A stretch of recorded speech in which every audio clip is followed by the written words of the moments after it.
Hello everyone. आज की इस वीडियो का हमारा टॉपिक रहेगा interior point of A set और उसके बाद हम करेंगे इंटीरियर ऑफ ए सेट। ठीक है। पिछली वीडियोस में हमने नेबरहुड के बारे में पढ़ा था। ठीक है, आई होप आपने वो सब वीडियोस देखे होंगे और अगर नहीं देखे हैं तो मैंने प्लेलिस्ट बना रखी है उनकी, आप उसमें जाके देख सकते हो। उसके बाद आप इंटीरियर पॉइंट वाली वीडियो देखना। तो interior point of A set कोई नई चीज़ नहीं है। सबसे पहले हमने जो नेबरहुड की बात करी थी, नेबरहुड की डेफिनेशन क्या थी? नेबरहुड की डेफिनेशन थी कि अगर कोई सेट है एस और एक पॉइंट है पी जो कि एक रियल नंबर है, हम कब बोलते थे कि एस पी की नेबरहुड है?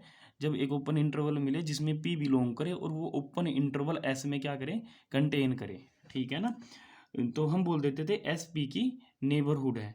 अब अगर हम इसको इधर पी की साइड से इस चीज़ को देखें, एस तो पी की नेबरहुड बन गया। अब पी क्या है? पी एस का इंटीरियर पॉइंट है।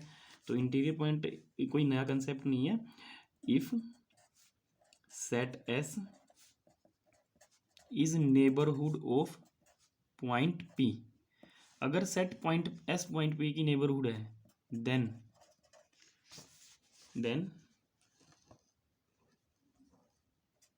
P is called interior point of set S. तो हम क्या बोल लेंगे? पी है जो पॉइंट, वो सेट एस का क्या है? इंटीरियर पॉइंट है। ठीक है। डेफिनेशन अगर हम नेबरहुड की देखें तो उसके अकॉर्डिंग क्या था? There exist some, that is if there exist some epsilon greater than zero such that p belongs to p minus epsilon, p plus epsilon, and it is contained in S, then S is called neighborhood of p and p is called interior point of S। S P की neighbourhood है और P S का interior point है। बस हमने इस एक relation है ये, इसको बस इसका डायरेक्शन चेंज कर दी है। एस की तरफ से हम बोलेंगे तो क्या बोलेंगे? एस क्या है? पी का। एस पी की नेबरहुड है। और अगर हम पी की साइड से अगर बात करेंगे तो पी एस का क्या है? पी एस का इंटीरियर पॉइंट है। अब इसके बाद आता है इंटीरियर ऑफ ए सेट।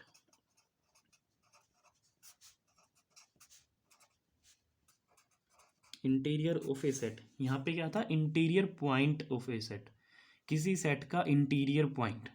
अब क्या है? इंटीरियर ऑफ ए सेट, इसका मतलब है the set of all interior points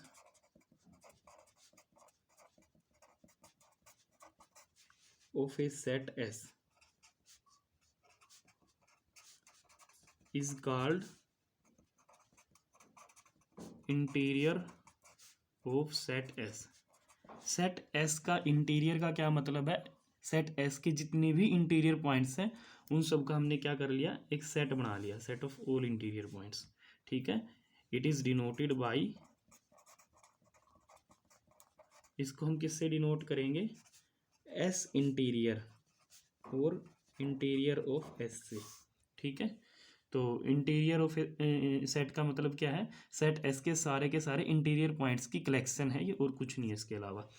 अब यहाँ पे कुछ एग्जांपल्स कर लेते हैं, उससे आपको डेफिनेशन अच्छे से समझ में आ जाएगी इंटीरियर पॉइंट के भी और इंटीरियर ऑफ ए सेट के भी। जैसे लास्ट वीडियो में हमने सेट कंसिडर करा था S equals to open interval 1,5, जब हमने नेबरहुड के क्वेश्चंस करे थे।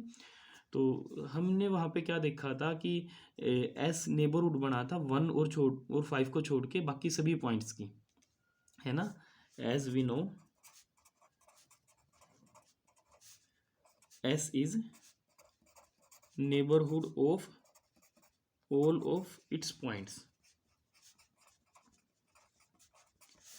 हमने क्या देखा था कि ये जो ओपन इंटरवल 1,5 है, इसके अंदर जितने भी पॉइंट्स है ये हर एक पॉइंट के नेबरहुड बना था, क्योंकि 1 और 5 तो इसके अंदर ही नहीं है ना? इसके अंदर जितने भी पॉइंट्स हैं ये सभी की नेबरहुड बना था। और जिन जिन की ये नेबरहुड बनेगा, जिन जिन पॉइंट्स की, वो सारे पॉइंट्स इस सेट के क्या बनेंगे? इंटीरियर पॉइंट्स बनेंगे। तो this implies all points of 1,5 are interior points. इसका मतलब 1,5 के जितने भी पॉइंट्स हैं ओपन इंटरवल 1,5 वो सारे के सारे कैसे पॉइंट होंगे, इसके इंटीरियर पॉइंट होंगे। तो दस एस इंटीरियर किसके इक्वल होगा, एस के ही इक्वल होगा, क्योंकि इस सेट के इंटीरियर पॉइंट कौन है, इस सेट के जितने भी पॉइंट्स हैं वो सभी इसके इंटीरियर पॉइंट्स हैं। ठीक है, अब अगर हम क्लोज इंटरवल को देखें, S equals to close interval 1,5। ठीक है, तो क्लोज इंटरवल के बारे में हमें पता है, ये सबकी नेबरहुड था पर 1 और 5 को छोड़ के, है ना। Since it is neighbourhood of all it's points accept 1 and 5, 1 और 5 को छोड़ के ये सभी की नेबरहुड था। तो इंटीरियर अगर हम इसका निकाल ले, एस इंटीरियर, एस इंटीरियर में कौन जाते हैं, एस इंटीरियर में केवल इंटीरियर पॉइंट्स जाते हैं। ठीक है ना, मतलब केवल वो पॉइंट्स जाएंगे जिन पॉइंट्स की एस नेबरहुड बनेगा। अब S1 की भी नेबरहुड नहीं है, S5 की भी नेबरहुड नहीं है, पर बीच के तो सभी पॉइंट्स की एस नेबरहुड है। तो 1 की नेबरहुड नहीं है, 5 की नेबरहुड भी नहीं है, पर बीच के तो सभी पॉइंट्स की नेबरहुड है। मतलब 1 और 5 को छोड़ के बाकी सारे पॉइंट्स एस के इंटीरियर में जाएंगे, क्योंकि बाकी सारे पॉइंट्स इसके इंटीरियर पॉइंट्स हैं। अब अगर हम नेचुरल नंबर के सेट को देखें, हमें पता है नेचुरल नंबर का जो सेट है वो किसी भी रियल नंबर की नेबरहुड नहीं है ना। इसका मतलब कोई भी रियल नंबर एस का इंटीरियर पॉइंट नहीं है, सॉरी एन का, यहाँ पे एस की जगह हमने एन लिया है, क्योंकि नेचुरल नंबर का सेट किसी भी रियल नंबर की नेबरहुड नहीं है। Since N is not a neighbourhood of any real number, so there is no interior point, there is no interior point of n, S मतलब सेट n का कोई भी इंटीरियर पॉइंट नहीं बनेगा। तो अगर हम n इंटीरियर फाइंड करें, n इंटीरियर मतलब n के सारे इंटीरियर पॉइंट, अब n का कोई इंटीरियर पॉइंट ही नहीं है तो n इंटीरियर में एक भी एलिमेंट नहीं होगा, मतलब n इंटीरियर एम्प्टी सेट बनेगा। तो empty set n interior is equals to empty set. Similarly अब z इंटीरियर की बात करोगे तो वो भी क्या आएगा, एम्प्टी सेट आएगा। क्यों आएगा, क्योंकि z भी किसी भी रियल नंबर की नेबरहुड नहीं था, तो z के इंटीरियर में भी कोई भी रियल नंबर नहीं मिलेगा हमें।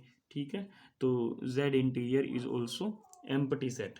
ठीक है, और अगर हम बात करें क्यू इंटीरियर की, क्यू इंटीरियर में भी कोई भी रियल नंबर नहीं है, मतलब क्यू भी किसी भी रियल नंबर की नेबरहुड नहीं था। अब क्यू किसी भी रियल नंबर की नेबरहुड नहीं था तो इसके इंटीरियर में भी कोई नहीं जाएगा, तो क्यू इंटीरियर भी क्या होगा, एम्प्टी सेट रहेगा। वैसे ही अगर हम बात करें इर्रेशनल नंबर्स के सेट का इंटीरियर निकाल ले तो वो भी क्या रहेगा, एम्प्टी सेट रहेगा। ठीक है, और इसके अलावा हमने वहाँ देखा था कि आर माइनस एन ये अपने हर अंदर के हर पॉइंट की नेबरहुड बना था, तो इसका मतलब इसका जब हम इंटीरियर निकाल लेंगे तो वो किसके इक्वल होगा, आर माइनस एन के इक्वल होगा। ठीक है, वैसे ही आर माइनस जेड का अगर हम इंटीरियर निकाल लेंगे तो वो किसके इक्वल होगा, आर माइनस जेड के इक्वल होगा। ठीक है, और इसके अलावा अगर हम एम्प्टी सेट का इंटीरियर निकाल लेंगे तो वो किसके इक्वल होगा, एम्प्टी सेट के ही इक्वल होगा। ठीक है, क्योंकि वो भी किसी भी पॉइंट की, मतलब उसके अंदर कोई पॉइंट, वो अपने अंदर के हर पॉइंट की नेबरहुड बनाता है। वहाँ पे ये बोला था कि एम्प्टी सेट अपने अंदर के हर पॉइंट की नेबरहुड बनाता, मतलब उसके अंदर का हर पॉइंट क्या बनेगा, उसका इंटीरियर पॉइंट बनेगा। तो अगर हम एम्प्टी सेट का इंटीरियर निकाल लेंगे तो उसके अंदर क्या जाएंगे, जो जो एम्प्टी सेट के अंदर है वो सारे एलिमेंट उसके अंदर जाएंगे, तो एम्प्टी सेट के अंदर तो कुछ है ही नहीं, तो एम्प्टी सेट का इंटीरियर किसके इक्वल होगा, एम्प्टी सेट ही रहेगा। ठीक है, और अगर हम बात करें रियल नंबर के सेट के इंटीरियर की तो वो किसके इक्वल होगा, आर के ही इक्वल होगा, है ना, क्योंकि रियल नंबर का जो सेट था अपने अंदर के वो हर एक पॉइंट की नेबरहुड बना था। तो ये था इंटीरियर पॉइंट किसे कहते हैं और इंटीरियर ऑफ ए सेट क्या होता है। ठीक है।